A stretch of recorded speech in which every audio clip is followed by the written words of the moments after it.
Broadcasting from Washington, D.C., this is Insider's Guide to Energy.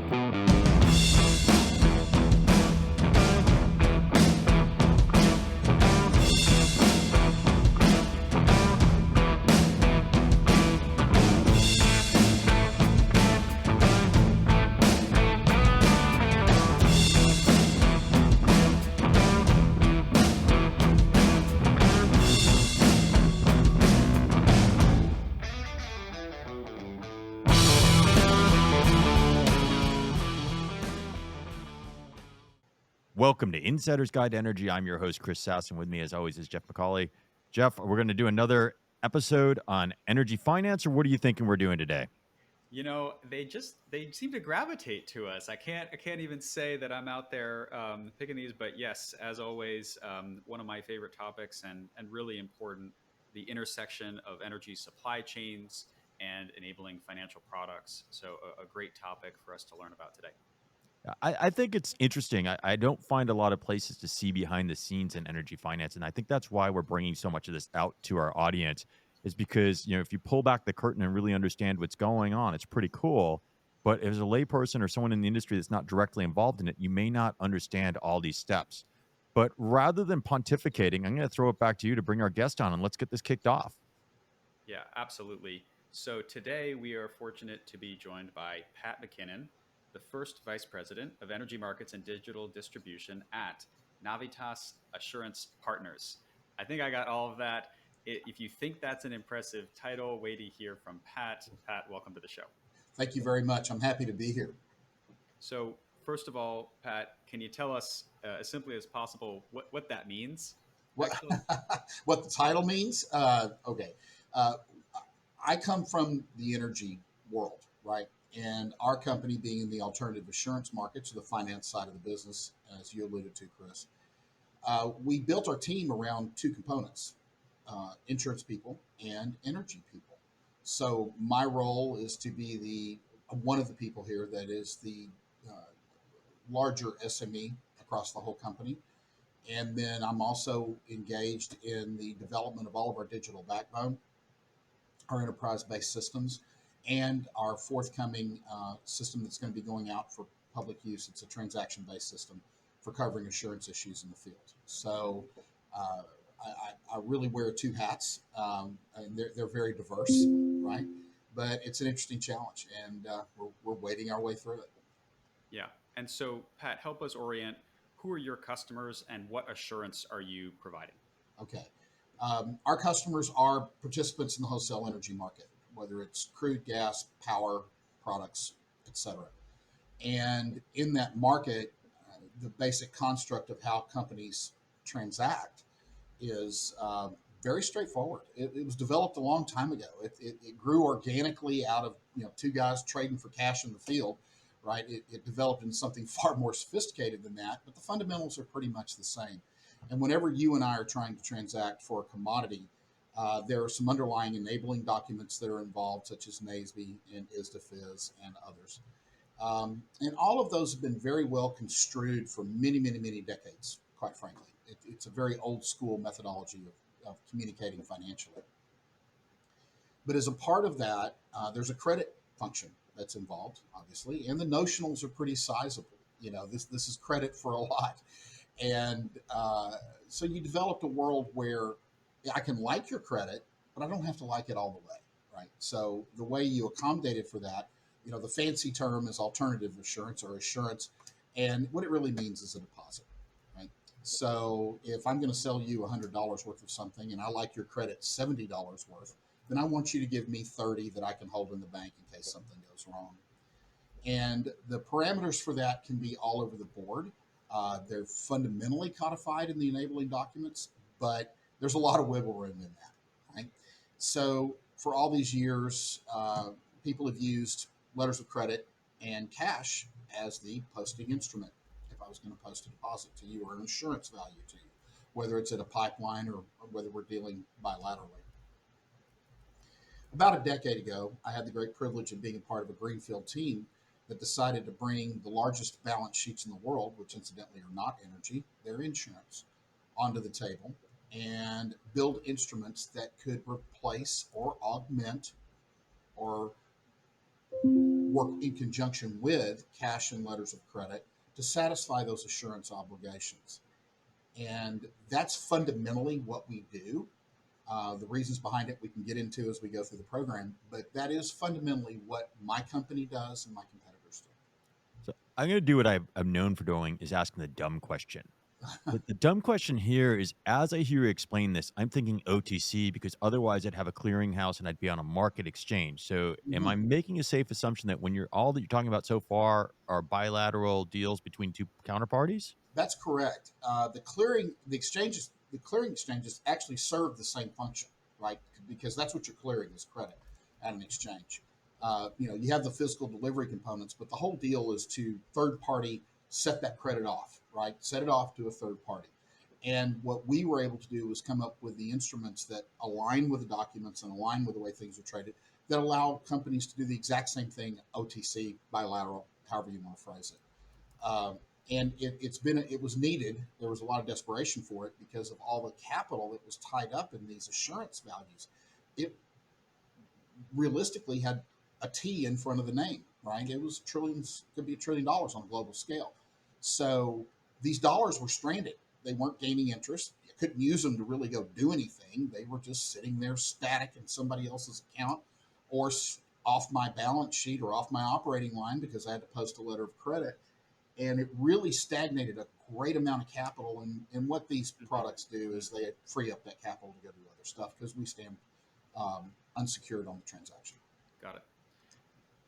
Pat, this is fascinating. So we might be getting into some theoretical market fundamentals here, but just help me understand, because this is fascinating, right? So, in the energy supply chain, it's something that not a lot of us think about. And I want you to talk us through the different steps in the energy supply chain. Sure. But just to the point on trade, if that is going through multiple hands, each exchange of hands, there's this question of trust.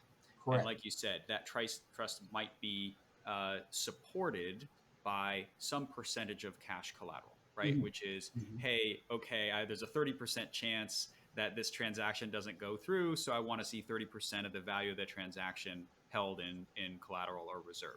Right. Okay, and that's because it's bilateral. You've got two parties that trust each other a little bit. Right. But if you hold 30% of a transaction and you go through 3 transactions, then somewhere along the supply chain, you're holding close to the entire value of the commodity being exchanged in reserve. And that's just dead weight capital that's just sitting there. It's not doing anything.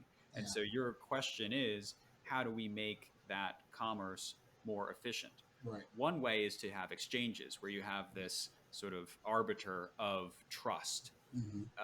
But it sounds like the markets and the exchanges you're talking about, so the exchanges of commodity don't have formal commodity exchanges. So maybe, I guess the first question I want to ask is, why are those still bilateral rather than market-based? Wow, that's an excellent question.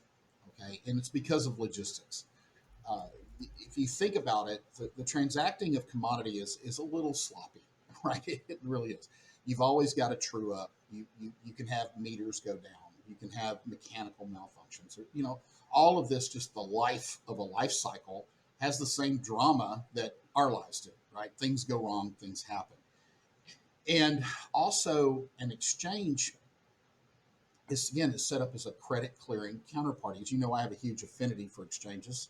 My good friends at the CME NYMEX, taught me those rules. And I think that it's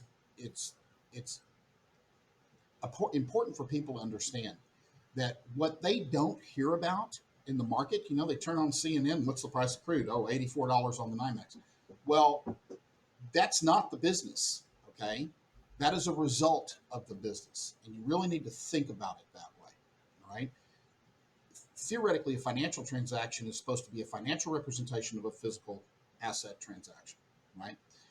And the physically deliverable commodities only deliver a small percentage of their actual open interest. So what I like to refer to as the little side of the business, the nuts and bolts, the mechanical movement of a barrel of crude or an MMBTU of gas, right? Or a megawatt of power. That's where actually the large side of the business is. A lot of people don't realize this, but 60 to 70% of all the initial production in this country, wellhead production, is managed by small firms or smaller firms. It's not the majors we hear about in the news. The business is run at a very diverse group of people at the small end, right? So if you take, I'll use crude because it's something folks can relate to. If you take a barrel of crude that comes out of a wellhead, before it actually gets consumed in your truck, right, or by a chemical plant or whatever, that barrel will typically transact 6 to 9 times across the various steps of the food chain. So here's a great way to illustrate it. And that's just crude, right? That's not That's even just crude. refined Yeah. products. Right. And that refined products add to that equation, right? So natural gas is typically the same kind of number. Power maybe 3 or 4, maybe a few less. But you have multiple transaction points. And the real purpose for it is for transformation or movement or both, right? So the reason you're transacting is I need to get it from A to B. Or the reason I'm transacting is I need to have something done to it before I can move it from A to B. Or I moved it to B and B is going to do something to it and now I'm going to move it on from there, right? So you have mechanical interfaces that occur all down the transaction chain. So you've got a barrel comes out of the ground and the guy buys it out of the ground. That guy, believe it or not, we use very simple terminology. He's called the first purchaser. Why? Because that's what he is. Nothing creative about it. And then the first purchaser has multiple options about what he can do, right? He could sell it directly to a buyer on a pipeline. And that's just use that scenario because it's simple. So the guy buys it out of the wellhead, gathers it up in a place from and other wells are coming to that place, and that goes into the pipeline. Now the pipeline can be a buyer or just a transportation entity or both, right? So you have shippers on a pipeline, and those shippers can move product to wherever they want on that pipeline system. They can also buy and sell it on the pipeline system. So if they have a designated use where they are supplying that commodity to an end user of some kind or to another counterparty of some kind, they may just move it one time, sell it, done, right? That could happen. Or they could move it across the system and trade it around the grid, and actually that physical barrel might end up somewhere they never intended it to in the first place. But let's go ahead and run the food chain. So I put it in a pipeline and I sold it to a company, and now they're transporting it somewhere. Where are they transporting it to? In crude oil, let's use a simple example of storage, right? Why would you store crude? The price is higher tomorrow than it is today. Or I need to have a ready supply for my refinery. Any number of reasons. So I will sell that barrel off the pipeline. So we've gone 1 transaction, 2 transactions. Now here comes the third. I will sell it to somebody in storage. That somebody in storage now owns it. That's 3 transactions down the line. The price moves. The guy that has it in storage sees an optimized value. He sells it to another guy on a pipeline. Transaction number 4. Right? Now that guy has something he thinks he can do with it. I can move it here and sell it for more, or I can take it over here to the refinery and sell it to them. So we'll take a simple equation. He's going to take that barrel and he's going to transport it to a refinery. Right? Transaction number 5. Right? Now the refinery takes that barrel and it refines it into more stuff. And at the point that stuff is available to be sold, that would become transaction number 6. Yeah. So does that make sense? It does. And it's fascinating. And I think this is, now that I think about it, it's true of any commodity, right? Right. If the commodity that's on the exchange is bushels of corn, well, that Right. corn had to be grown and harvested and Right. processed and transported and all these things. So Right. helpful to think through that. And this is true in electricity as well. So it's maybe 6 steps in liquid crude or refined on their way to being refined products.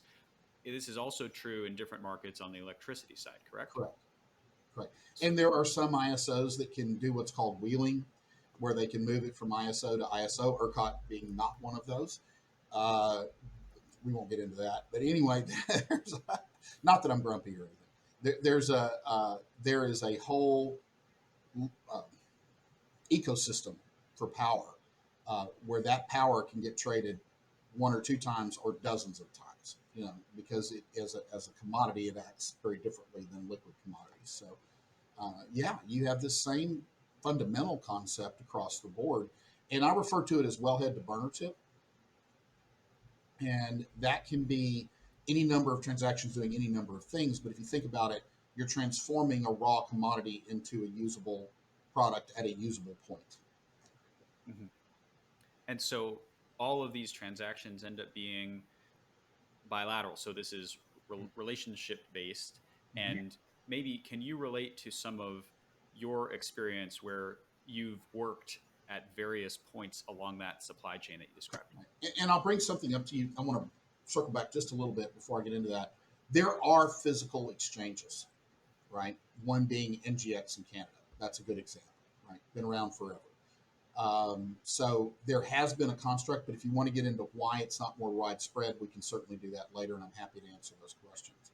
Well, now that you bring it up, I have to ask, I mean, is the trend to more and more markets and you just have a supply chain of markets, or one market that trades different stages of the commodity? Or is that not the dominant design? You can only really have markets when you have homogeneous products, and that at each step of the way, it's going to continue to be bilateral. That's actually the dominant design, and all we need are just more efficient ways of executing bilateral transactions. Well, I told you I have an affinity for exchanges, right? I think there are constructs out there that work, but you also have capital allocation issues when you get into an exchange. At the NYMEX, it would be called margin, right? At NGX, you have a full posting requirement, so you're literally cash out of pocket on every transaction. Isn't that the same thing? Isn't that exactly no, the it's same? not. No, because margin's a percentage of value. Okay. So margin can be however, and it's based on your credit, by the way. So margin can be a percentage of the value that you have to post, where full commodity value is what it says. It's full commodity value, and they're acting as a clearing agent to be efficient in the creation of contracts, right, to make it easier and to make pricing more transparent for liquidity reasons. And they serve a very good function. They do a great job. I guess what I'm getting at there is, compared to the bilateral, even in the exchanges, there's still this collateral posting, whether it's percentage or not. Absolutely. It's a fundamental concept in the industry. And it's a whole theory of trust but verify and judge how much, right? So as we move to a world from hydrocarbons, I mean, you're in Houston. I know whenever I go, everyone in Houston knows who Pat is, and it's a pretty popular city for energy. But there's a transition taking place. So the same process you just described, it appears to be going into the renewables. The same process. It is.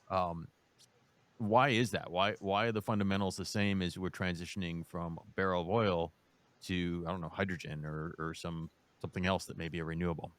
Well, hydrogen is its own anomaly in the renewables world. It's actually a method of transportation of energy value, believe it or not. That's how I think about it. And it's going to play a key role in transition.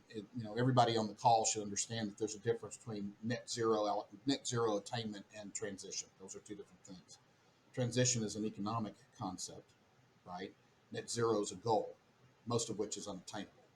So there is it's not that it's not a good goal, it's just not attainable, unless you want to start doing other things with the way you conduct your life. So there's so to answer your question, renewables really are just a change in the way that the energy value is being produced. Okay. So rather than putting pipe in the ground and spinning a bit, right, I'm putting a windmill up and I'm spinning a propeller, right? What comes out the backside? Commodity. In the case of a wind farm, it's electricity, right? In the case of spinning a bit, it's crude oil or natural gas. So you really, if you're in the business, it's just another way to produce energy, right? That happens to be very popular. So when you produce energy, the moment you get to the backside of that production process, i.e. the wellhead or the meter on the backside of that wind plant, you've just got an electron, like any other electron.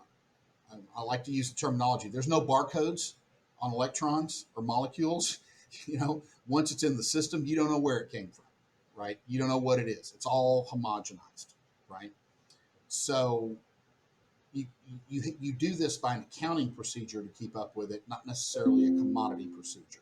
So once it gets on the grid, it acts the same as any other resource that's on the grid, whether it's power, natural gas, crude oil, right? So from that perspective, the only real change in this is the way it was produced. And as long as you keep that in mind and you have the accounting capability to move that green production from one place to another under a title transfer concept, i.e. transact, title moves from one counterparty to another, you can then manage a green flow of energy. But the energy itself is no different than what was being produced yesterday. Well, I might debate you on that point. What's interesting is that you actually have two commodities coming out of that wind farm: the electron, same as any other electron, and the greenness of that electron, often traded is as REX or something else. But the point still, there's still a supply chain, and there are still trust gaps in that supply chain where cash or letters of credit are posted, and that might be an interconnection bond to get the thing built. Might be buyer's credit support, seller's credit support in a transaction. So the point is the same. You've got a supply chain that has steps where multiple parties change hands. It is not done at even if it is done at an exchange or it's settled at an exchange, there's still this issue of trust, so you're tying up capital. Correct. So I think that and that tying up capital contributes cost to the system, makes it ultimately harder. So if you can increase liquidity, if you can reduce the friction in those transactions, you're actually making that commodity more cost effective. Correct. The knock-on benefit of what my industry, the newly created alternative assurance industry does, and we simply provide a capital relief to the industry, which allows for efficiency of capital optimization. Right. Those are some pretty flowery $3 words, but you get my point, right? You can use your money better. Right? That's what it amounts to. Can you actually define some of those words? I don't have $3 to pay for each one, but when you say alternative assurance, right, what does that mean? Okay. So I allude back to the previous conversation. Cash and letters of credit were the only methodology that had been used for half a century. Okay. To replace those, you now have an alternative to replace those by using insurance products. Right? That didn't exist in hardcore reality 10 years ago. So those insurance products allow you to displace the cash or the letter of credit, using them in lieu of the other. Right? So what does that do? How does that help you? Well, if I give you a letter of credit, typically that's going to be debited against my operating line. Right? I got a $100 million operating line. I've got to post $25 million of assurance into the market. I'm going to write a letter of credit. I now have $75 million to spend. Which is, and when you say line, you mean this is typically done through banks. Right. Banks and operating lines, or, some companies are big enough to have their own internal capitalization for these purposes. It just depends on the individual company. But in any case, you're stranding that $25 million at no interest, pledged to a counterparty or posted directly in cash to a counterparty, and needs to sit in their bank account drawing overnights, not yours. Or I'm paying fees for that letter of credit capability, and then when I issue, I'm paying more fees, so I've got capital costs involved in that. So if you look at that, and the way I like to think about it, because I try to be a positive guy, is what could I do with that $25 million if I didn't have it stranded at your place, right? If I didn't have it stranded where I could use it, what's my ROI on that? Technically, it's infinite. So I get the liquidity, right? You're making the cash liquid. I can do something with it, make it work for me, as opposed to tying it up and having it sitting somewhere. Right. Does this also take the KYC away from me as a counterparty? Do I now be able to do business with whoever because I got some assurance that the insurance company's got it covered, or not? No. We do our own KYC pillar when we're looking at counterparties to cover. So we're in addition to your own efforts, but the bilateral contracts remain intact in whole with all responsibilities thereof, including at KYC. So you're still held to that. We do not clear for that risk. And that is know your customer, not a type of fast food chicken. Right. Right. Which, with all the different variations on that theme, is becoming more and more of our time. Right. It's amazing what folks are trying to plug into the KYC loop. If anybody's read the potential of the scope 4 now, they're just extending the metaphor into the oblivion in my mind. Scope 3 is almost unattainable. Now we're going to have scope 4, right? So doing the tertiary realization of a counterparty's use of your commodity is not tractable. It's almost impossible to do. Well, you brought that up, so now you might have to just spend 30 more seconds on that. So the scopes, these are EPA classifications of emissions. Scope 3 being the supply chain, and scope 4 being if you're an oil company and you sell a barrel, you have to account for the emissions of when a customer burns that barrel. It's not just the emissions; it's what happened to it. They sell it to a cartel in Mexico. Okay. So it's not scope 4 not being carbon based, but being ethical considerations. Yeah, it's the carbon. All right, so in the term that I use, and y'all can correct me because you may know a better one than me, but the term I've adopted for talking about RINs, RECs, and so forth are renewable assets, right? So the renewable assets track. That's a separate line of quote unquote commodity.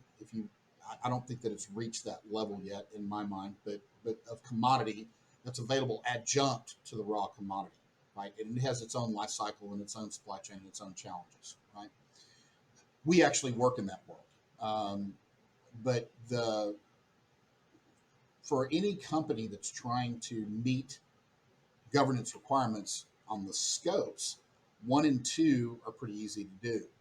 When you start asking a company to know what their buyer did with the product, or how their seller got the product, you start getting into a chain of events there that are not transparent, if you will. And there are firms out there trying to make those more and more transparent, but there's no place to go get the data. Right? Mm-hmm. So if you don't have the data, you can't meet the requirement. So companies are working very hard to establish these data flow chains in, right? I think about this, knowing your counterparty and what we do. It's super important to realize that all this is about getting paid, right? It's all about getting paid. So you're talking about getting paid, right, Pat? And I recall when we did the pre-call, or maybe it was we were having a beer in Texas. Sometime you were talking about a story, and I said, "Well, you're putting all this risk onto the insurance or assurance plan, but sometimes in the market, big things happen." Right. And you gave me a story or a success story of something big happening and everybody getting paid out. Maybe walk us through that if that sparks a memory to what we talked about.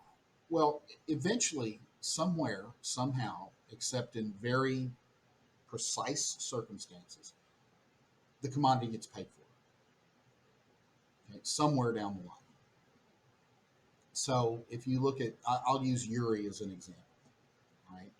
A big supplier of electricity who was gold-plated by everybody's standards went bankrupt.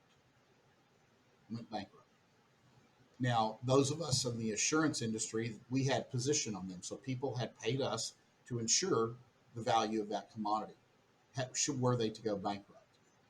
So when all of this happened, our phones were ringing. Right? They went bankrupt. Okay, let's get the claim going. Let's do what we got to do. Okay. But what happened was that there was a value to that commodity that had been established by the market that was actually owed on the debit and credit ledgers of all the counterparties involved. And there had been precedents set in the state of Texas prior to that because of hurricanes and so forth, that in the event of a large price blowout where people couldn't pay for things, the state steps in, right? And do they pay for that commodity? What they really do is they set up a structure for it to be paid for. So this is a black swan. I mean, the world came to a screeching halt during those freeze-offs. And what eventually occurred was, let's say they had insured that counterparty for 70% of the value. What actually ended up happening is that knowing that the eventual result of this would be a repayment mechanism over time, banks stepped in and bought that debt at more than 70% of the value they would have collected on insurance otherwise. Right? Now that varied all over the board, right? And were there some insurance claims paid? Yes, there were, right? But at a percentage below 3, how much was actually paid out, because all of the others took the optionality that they had. Okay, we're safe at this level. I got 70% of that commodity paid for, period. All right. So what are my other options? What it did, it allowed for an extension of time to work through those other options and gain a higher value for what was already a windfall margin. All right. You have to remember, if an electron typically sold at ERCOT for $35, and all of a sudden all these electrons are selling for $9,000, there's a little margin in that, right? And people wanted to capture that. So what they did, those that had insurance had the ability to stand aside from the insurance, give the company a time to look at an alternative way of refunding for those losses, right, which were actually windfall gains. And banks stepped in. They said, because the state's going to step in and they're going to say, okay, we're going to put a storm tax on this, and everybody's going to pay it on their bill for 10 years, and it's going to have a rate of return of X, and we'll do that, right? So these companies actually ended up not only capturing the vast majority of their windfall, but banks made money. The insurance companies didn't get as many claims. It turned out to be a holistic positive. Does that make sense? It makes a lot of sense. As you describe that series of events, though, is that a response to what happened, or was that originally planned? And is this how the industry looks at these situations are going to be handled, right? So I get that in the rearview mirror, it all looks pretty good from the way you just described it. Right. But going into it, there were probably a lot of deers in the headlight looks if it wasn't planned. So that is there an indication if we had another event that the same behavior would happen again, or is that just a one-off story that happened to end well? Now, this is actually the second iteration of note where this has occurred. Harvey was the first one. Okay, so Hurricane Harvey created the same circumstances. People reacted the same. And just to summarize, so we're talking about Winter Storm Uri in Texas, talking about electricity as the commodity. Mm-hmm. The cold temperatures froze up natural gas plants, wind farms, and basically the drop in supply shot up wholesale energy prices to the cap. Mm-hmm. Instead of, like you were saying, $20-30 a megawatt hour, it's 9,000 or whatever the cap is. So that means if you're a wind farm and you have an obligation or a gas plant, you have an obligation to produce, and you're not producing, and your customer then has to go, the buyer of electricity has to go out and buy it on the market, mm-hmm. then you as a producer owe your customer the replacement value of electricity. Right. And so you that owe the spread delta. Yeah. The spread between 9,000 and 35, which 35. Rounds to 9,000. Right. Right. So, and that bankrupted the on the energy. If you were a producer and couldn't produce when the prices are 9,000, it doesn't take very long for that to run up a pretty massive bill. Okay. And so if you're on the credit assurance side, you're assuring the credit of that power producer. Mm-hmm. And so what you're saying is your insurance product was there and was ready to pay, but actually didn't have to because there's other mechanisms. And so the insurance function is not just that the insurance already pays, but that you, the protected party, have confidence that it will be resolved. Mm-hmm. And having that confidence allows you to work through what are the various options. Correct. And so some of that is payout from insurance, but not always. That's correct. Okay. And that's really fascinating. Yeah, it was just the nature of what happened. We didn't plan for that to happen, obviously, but in practice, it actually all of our predictions came true. I mean, it was probably the best advertising we'll ever have, right? I mean, for years when I was doing this, well, have you ever paid out? Well, no, there was no failures. So on any of the transactions, because we're really good underwriters, right? And if there was no prima facie, if you will, for the market to lean on. Now, a decade later, we've had a couple of really stout prima facie events, and it's worked out pretty well. And people have become more and more comfortable with it. Yeah. So Pat, this has really been quite a journey. I want to ask one more question about your personal background, because Sure. these are kind of opaque and, like you said, bilateral. They're not public. Like, people don't necessarily know all of the steps in that value chain unless they've worked in it. And you've had different touches throughout the years of with all these different parties, and therefore can understand some of that pain point. People are listening to that and they're scratching their head and they're like, I heard at least a few acronyms that I didn't fully understand. What would you recommend to people who are listening and really interested how to continue to educate themselves on this sort of multi-stage supply chain in energy? Well, I know in my case, I feel like I've been in a 40-year apprenticeship. I think that, and I really look at the world that way. Every day I get up in the morning, there's something more to talk about, more to learn. Everything's changing. And if you don't keep up with it, you're going to get left behind pretty quick. So if you want to stay educated, I would tell you start at the beginning, right? Make sure you're not making assumptions about what you know, right? So for me, I started out in this business unloading trucks in Tussey, Oklahoma. Not the most glamorous job in the world, right? And from there, I had the opportunity, either through a misguided career or serendipity, I don't know which one it was, but if you think about coming from literally unloading trucks, working your way up at a crude oil company to, okay, now I'm trading. I did their first NYMEX trades, and it was because I was the young guy with a computer at the time.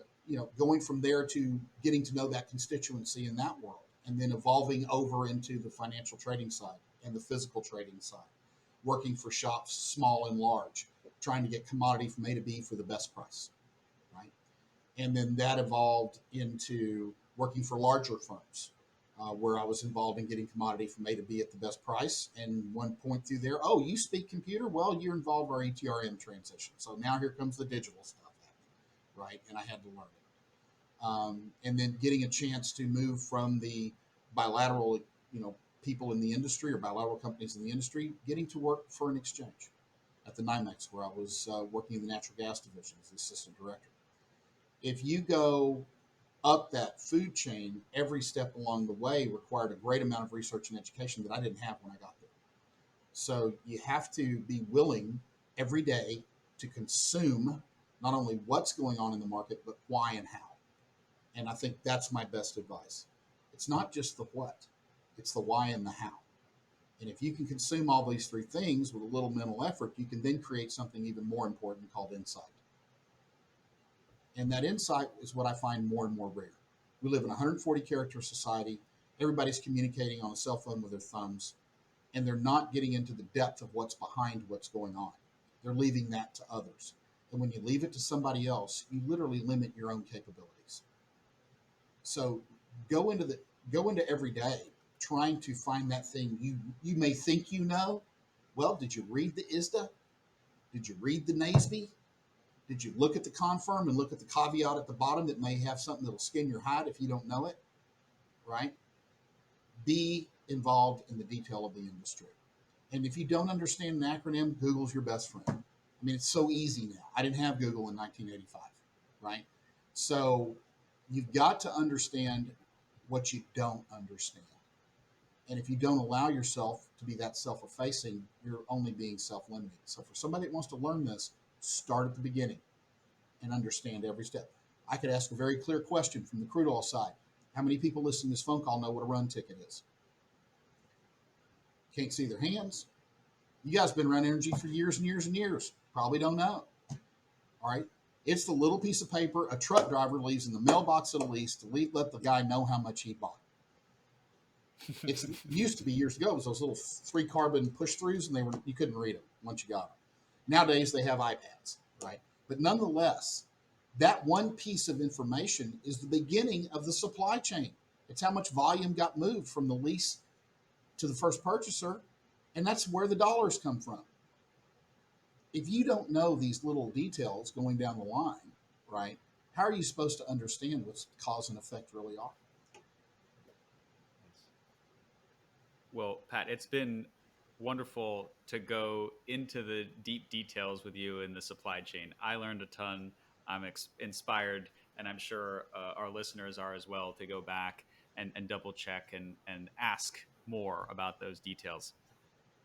This has been really tremendous. You're a wealth of knowledge. And for people who don't have time to go do the 40-year apprenticeship, the first journey would be listening to this podcast, which is, I think, a great body of knowledge to help people start on their journeys. So thank you very much for the time today. It was my pleasure. It was Thank you wonderful. for inviting me. Yeah. For our audience, I hope you've enjoyed this conversation as much as we had. I know that when I was talking to Pat about coming on the show, I was really excited to have him on the show, as you can see why. Before I get a ton of emails, and sometimes when I have folks that talk about the reality of hydrocarbons and other things, I get a lot of email in and feedback on that. It's part of the industry. And if you don't know what's out there, you can't make informed decisions, and the process is moving on. So for me, it's important to expose you to everything. You're intelligent. You make your own decisions. Do what you want with what you get. But let's give you the information. And that's what we try to do here on the Insider's Guide to Energy podcast. For now, it's goodbye. We'll see you again next time.